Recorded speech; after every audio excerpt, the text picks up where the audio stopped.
할렐루야. 예수님께서 우리를 위하여 십자가 달려 죽으셨습니다. 그 은혜를 깊이 생각하시면서 사순절 믿음으로 승리하시기를 바랍니다. 날씨가 따뜻해졌습니다. 지난 목요일 긴 겨울이 지나고 전도하기 시작했습니다. 15명의 우리 권사님, 집사님들이 전도에 나오셨고, 이 주변의 교회 앞에서 또 파리바게트 앞에서 10단지 앞에서 전도를 했습니다. 우리 권사님들과 집사님들이 아주 기쁘고 행복한 모습으로 전도해 주셨고, 30여 명의 사람들을 만나서 따뜻한 사랑을 나누고 10여 명이 전화번호도 주시고 주소도 주셨습니다. 파리바게트에서 만나신 우리 유영규 어르신, 오늘 어머니 모시고 교회 나오셨습니다. 할렐루야. 저 빛이요 그날. 할렐루야. 감사합니다. 은평성결교회 다니셨는데 지난주 저에게 오셨다고 말씀하시고 이번 주 오시겠다고 말씀 주셨는데 오늘 등록해 주셨습니다. 우리 최요한 집사님은 자기 일도 다 제쳐놓고 솜사탕 기계를 가지고 나오셔서 우리 초등학교 아이들 전도를 위해서 열심히 수고를 하시고 헌신해 주셨습니다. 이번 주부터는 저희가 파라솔 전도 집회는 전도를 일주일에 2번 하라고 그래서 목요일과 금요일 2팀을 나누었습니다. 여러분들 시간을 내셔서 함께 적극적인 전도에 동참해 주시기를 바라고, 또 전도에 동참하지 못하시는 분들은 영혼을 사랑하는 마음으로 전도를 위해서 전도 헌금을 해주시면 고맙겠습니다. 지난 주일에는 제가 유월절과 성만찬에 대한 말씀을 드렸습니다. 구약의 유월절은 신약의 성만찬이고, 성만찬은 유월절의 완성이라고 제가 말씀을 드렸습니다. 유월절에 드려졌던 어린 양의 피는 예수 그리스도의 보혈이고, 유월절에 백성들이 먹었던 어린 양은 예수님의 몸이고, 쓴 나물과 무교병은 예수님의 고난을 의미한다고 말씀드렸습니다. 그리고 예수님은 유월절 만찬을 통해서 성찬을 제정하시고, 이것이 내 살이고 이것이 내 피라 말씀하시면서 제자들과 영원토록 영적으로 하나 되기를 원하셨습니다. 그런데 누가복음 22장의 말씀을 읽다 보면 성만찬 사건 이후에 뜻하지 않았던, 기대하기 어려운 그런 일이 나타나고 말았습니다.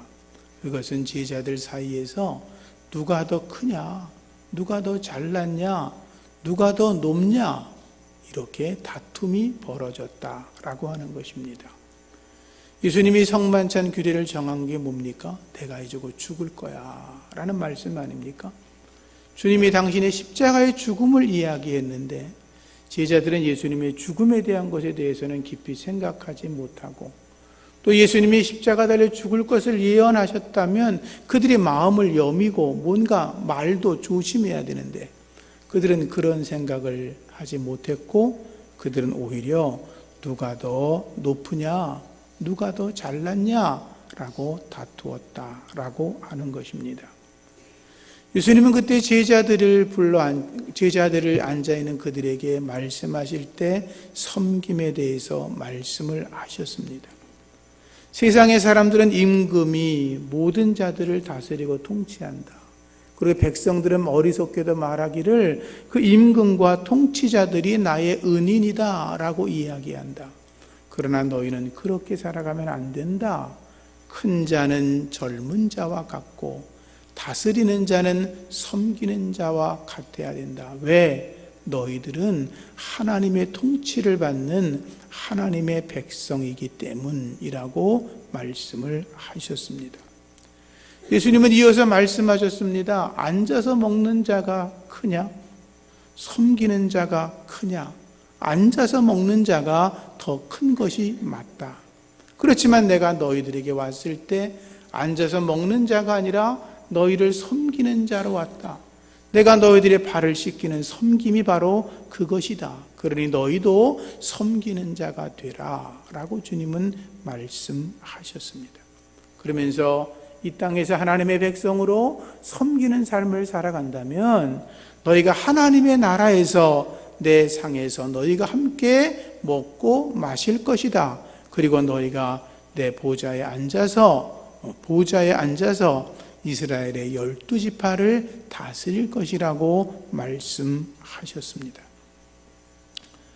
말씀의 흐름으로 이렇게 보면 아마도 12명의 제자 가운데 제일 잘난 척한 사람은 역시 베드로였던 것 같습니다. 베드로가 나이로 보나 믿음으로 보나 충성도로 보나 주님에게 열심을 다하고 누구보다도 충성되고 남들보다도 높아져야 되는 것은 뭐 잘못된 거 아니었다고 생각을 합니다. 그런데 그는 생각한 거죠. 나보다 더 열심히 있는 사람이 어디 있어? 나보다 잘난 사람이 어디 있어? 당연히 내가 가장 높은 곳에 있어야지. 어디 감히 너희들이 내 앞에서 예수님을 향한 충성도를 따지냐? 뭐 이랬던 것 같습니다. 그런데 예수님은 그 시몬을 향하여 말씀하십니다.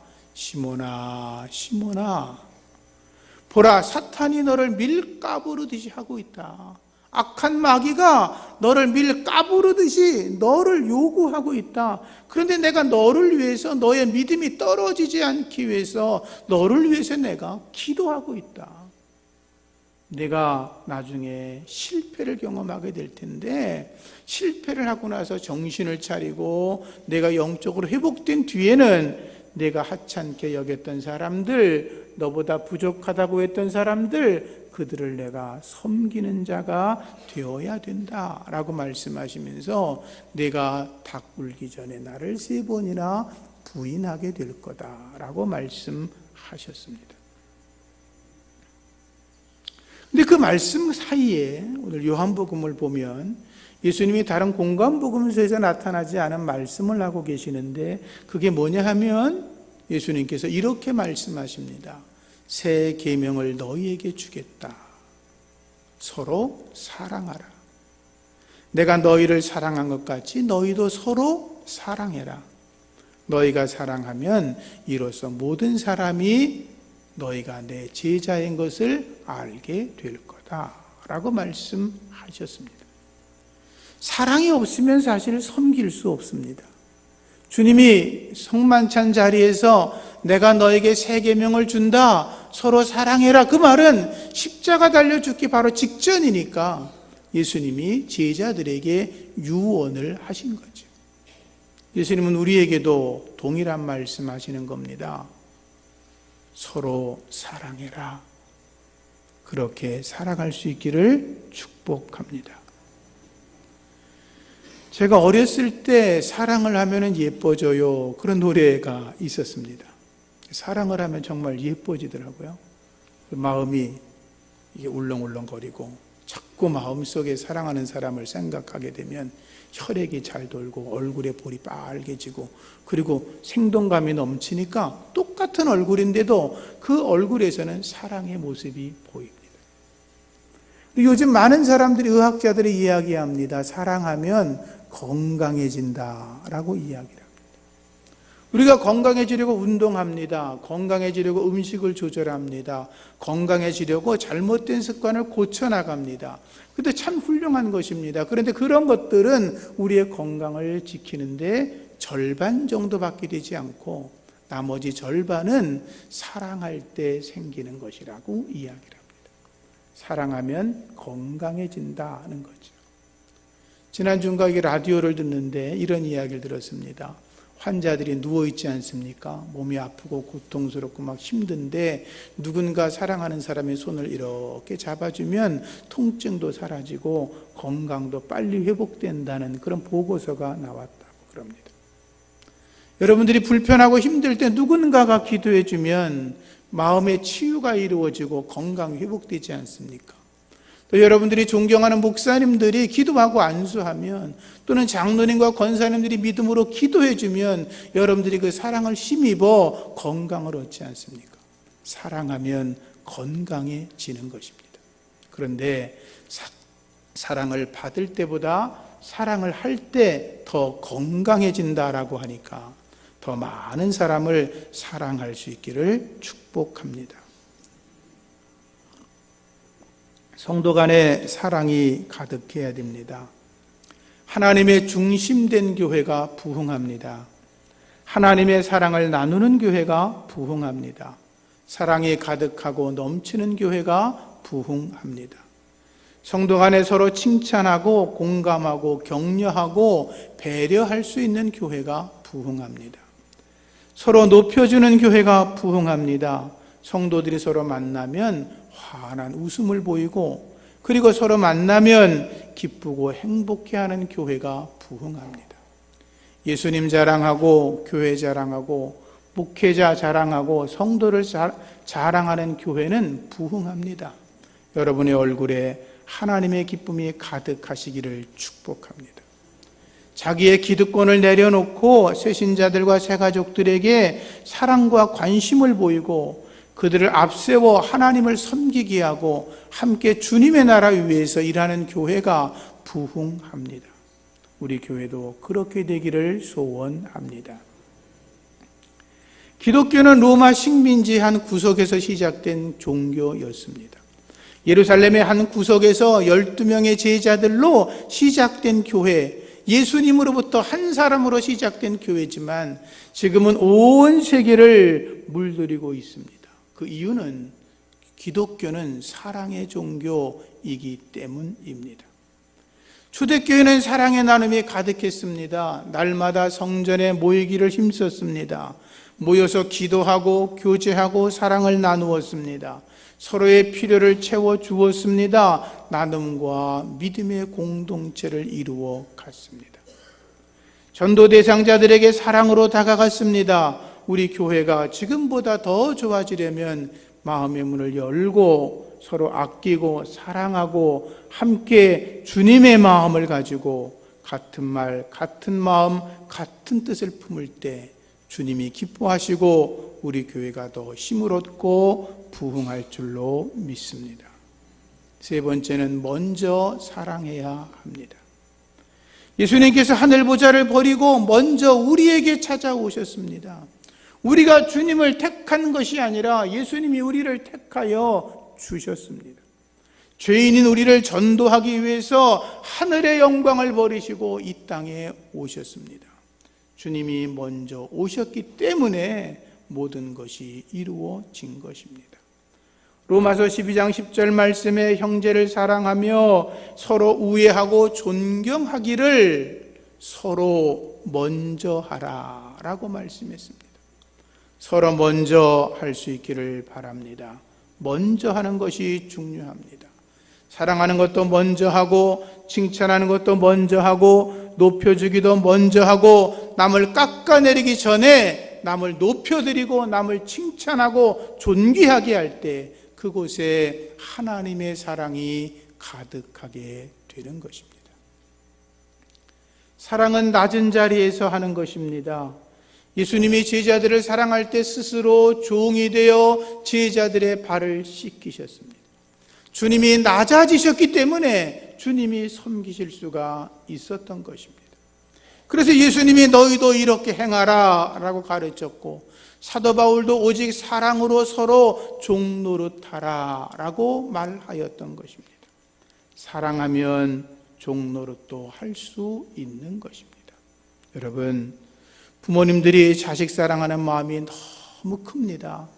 부모님들은 자식들의 그 형편없는 자식들을 겉으로 보면 정말 예쁘다고 하지만 날마다 똥오줌을 싸놓는 그 아이들을 왜 사랑합니까? 내 자식이기 때문에 그렇지 않습니까?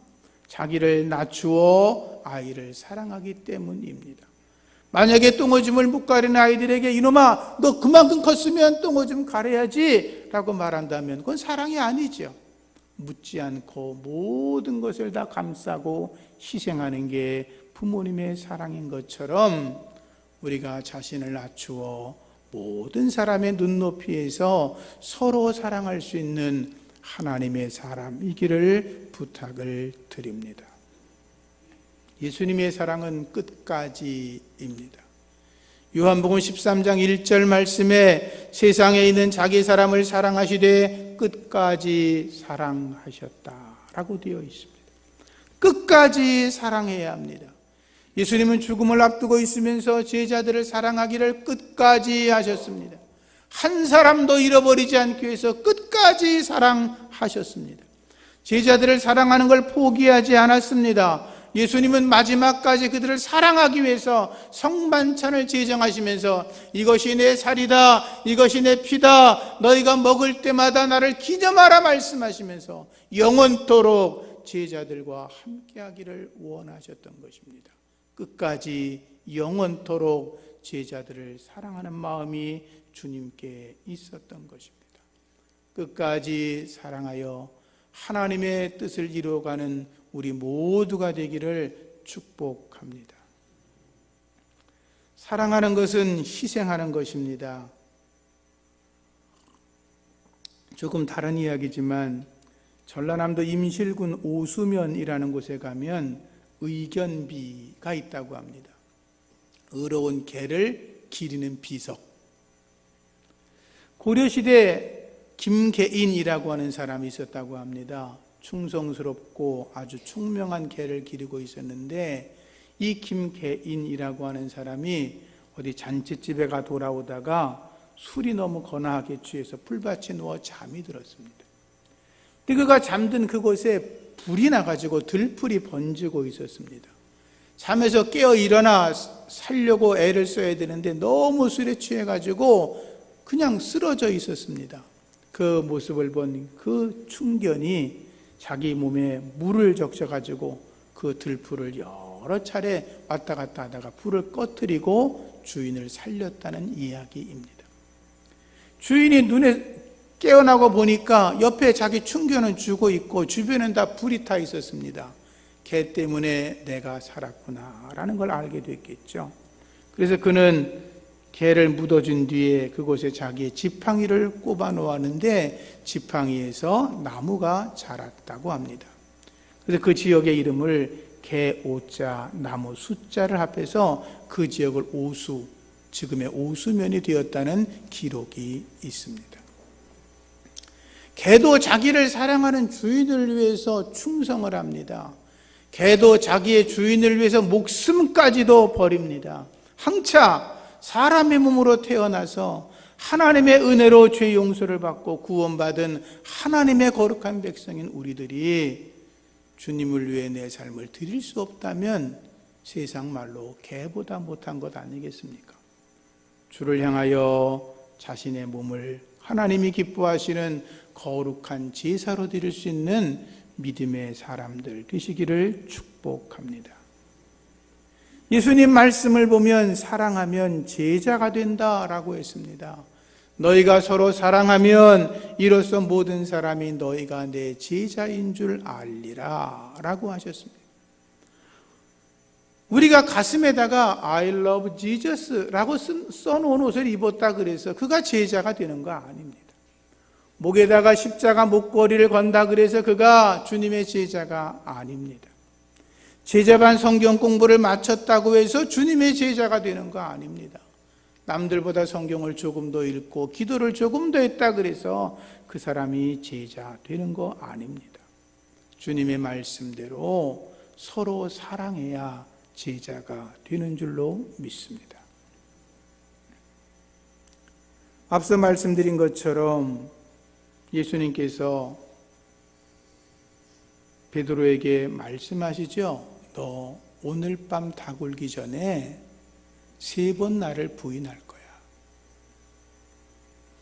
그때 베드로가 주님을 향하여 주님 저를 잘못 보신 거예요.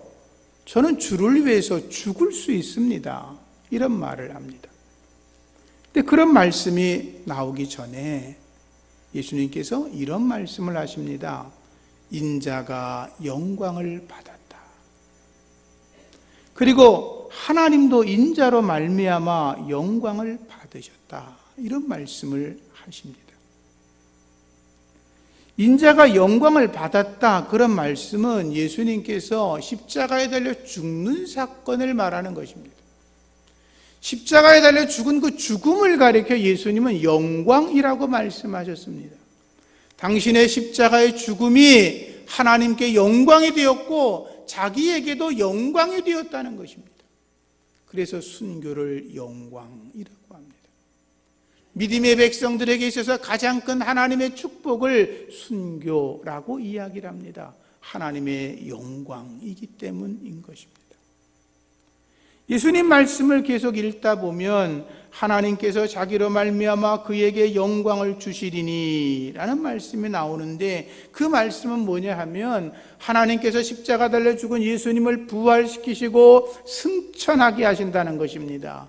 하늘의 영광의 자리에 앉게 하시고 하나님께서 예수님을 영광스럽게 하겠다고 하는 말씀인 것입니다.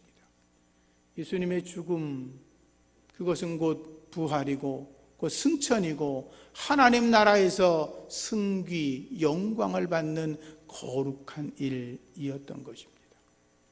그래서 예수님께서 제자들에게 내가 영광스러운 천국에 올라갈 거다, 내가 잠시 떨어져 있을 거다, 이렇게 말씀을 하신 거죠. 베드로가 그때 물었습니다. 주님, 어디로 가십니까? 예수님 말씀하죠. 내가 가는 곳에 지금은 내가 따라올 수 없지만 후에는 따라오게 될 거다. 그때 베드로가 말합니다. 주님, 지금 제가 왜 따라갈 수 없단 말입니까? 제가 주님을 위해서 목숨이라도 버리겠습니다 라고 고백을 했습니다. 목숨이라도 버리고 주님을 따르겠다라고 결연한 자세를 보였지만, 우리가 아는 것처럼 베드로는 예수님 말씀처럼 3번이나 예수님을 모른다고 부인했습니다. 그 말은 인간의 생각으로는 주님의 길을 따를 수 없다는 것입니다.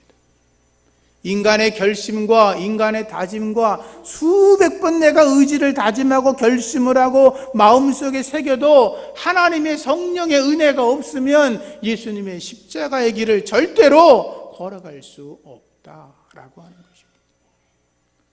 성령의 사람 되기를 축복합니다. 베드로가 주님을 사랑했습니다. 주님을 위해 목숨을 버리겠다고 했습니다. 그러나 그는 실패합니다. 그러나 성령 받은 후에 그는 오직 예수님만을 위해 살다가 주를 위해 목숨을 버리는 거룩한 삶을 살았던 것입니다. 죽도록 충성했고 죽기까지 충성했고 죽음으로 충성했던 것입니다. 왜? 주님을 사랑했기 때문이었습니다. 베드로는 주님을 생각할 때마다 십자가의 은혜가 너무나 컸습니다. 나를 위해 죽으신 하나님의 아들 예수 그리스도, 그분을 생각만 하면 가슴속에 하나님의 은혜가 밀려들었던 것입니다. 그래서 내가 주를 위해서 죽을 수 있겠다고 거듭거듭 다짐을 했던 것입니다. 십자가의 사랑과 은혜가 너무나 커서 나 같은 죄인 살리신 주님 앞에 내가 쓰임받을 수 있는 것이 너무나 큰 은혜라고 그는 고백을 하며 따랐던 거죠. 2016년에 이집트에서 예수를 잘 믿는 청년이 직장을 다녀오다가 건장한 괴한들 3명에게 붙잡혔습니다. 오른팔을 걷어보라 그래서 오른팔을 걷었는데 여기에 십자가 문신이 이렇게 있었습니다. 그들은 그 십자가 문신을 보고 그 청년을 폭행하고 죽였습니다. 여기 십자가 문신이 있는 이유는 이집트의 콥트 기독교인들은 자기들이 늘 예수를 믿는 것 때문에 핍박을 받고 어려움을 당하기 때문에 예수를 믿는 사람들, 나는 그리스도인입니다 라고 고백을 하면 여기에 십자가를 새겨놓습니다. 교회를 드리고 여러분들이 우리는 아무나 다 교회에 들어오지 않습니까? 교회 들어올 때 팔뚝을 보여주면서 십자가 문신이 있으면 예수 믿는 사람이구나 라고 인정이 돼서 함께 예배를 드립니다. 다른 사람이 들어오면 위험하니까 그런 거죠. 그런데 그 청년이 십자가 문신이 있다는 것 때문에 매를 맞아 죽은 것입니다. 그 청년이 죽기 전에 이렇게 말했다고 합니다. 나는 기독교인이 맞습니다. 당신들도 예수 믿고 구원 받으십시오. 나중에 그 청년이 죽었다는 소식을 들었던 친구가 그에게 휴대전화로 전화를 했는데 그 전화는 그 청년을 죽인 자들이 받았는데 그들이 이렇게 말했다고 합니다. 우리들은 신하의 주에 속해 있고 우린 더 많은 기독교인들을 죽일 거다라고 말을 했다고 합니다. 전도가 어렵다고 합니다. 어려운 게 사실이기도 하겠죠. 그러나 2000년 전 초대교회 때는 전도한다는 것은 곧 순교였습니다. 스데반이 복음을 전하다가 순교하지 않았습니까? 예수님의 제자들이 복음 전하다 순교하지 않았습니까? 우리나라의 조선 땅에 복음이 처음 들어왔을 때 여러분들이 글들을 읽어보신 분들은 알겠지만 복음이 들어와 예수를 믿는다는 것은 가문에서 쫓겨나는 것이었고 마을에서 쫓겨나는 것이었고 감옥에 갇히는 것이고 매를 맞는 것이고 심지어 죽는 것이었습니다. 지금도 아랍권이나 공산권에서는 복음을 전하다 붙잡히면 매를 맞고 감옥에 갇히고 심지어 죽기도 하지요. 그런 것에 비하면 우리는 지금 전도하기에 너무 좋은 환경을 가지고 있지 않습니까? 침뱉음 당하는 일도 없고 매 맞는 일도 없고 감옥에 갈 일도 없고 죽을 일도 없지 않습니까? 베드로가 주를 위해 내가 목숨을 버리겠습니다. 그런 주님을 향한 사랑의 마음이 있다면 우리도 주를 위해서 더 헌신할 수 있을 줄로 믿습니다. 오늘 주님의 말씀 두 가지를 마음판에 새기시기를 바랍니다. 하나는 서로 사랑해라 라는 것입니다. 두 번째는 베드로의 고백입니다. 주를 위해 목숨을 버리겠습니다. 그 말씀들을 마음판에 새겨서 이 사순절 주의 이름으로 승리하는 여러분 되기를 예수 이름으로 축복합니다. 우리 찬송가 50장 찬송하시면서 준비하신 예물을 하나님께